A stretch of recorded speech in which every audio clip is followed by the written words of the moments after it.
তুমি কে? কি অভিপ্রায় তোমার এই কঠোর তপস্যার?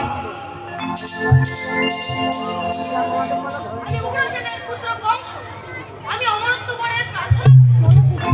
তা কি করে সম্ভব? অমরত্ব তো একমাত্র দেবতাদের জন্য, তোমাদের জন্য নয়।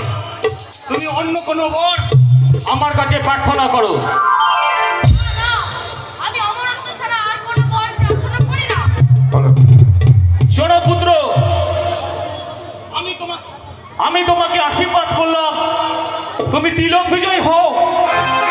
স্বর্গ, মর্ত, পাতাল কেউ তোমাকে হত্যা করতে পারবে না। তবে একমাত্র দেবকীর অষ্টম গর্ভজাতক সন্তান তোমার মৃত্যুর কারণ হবে। তথাস্তু।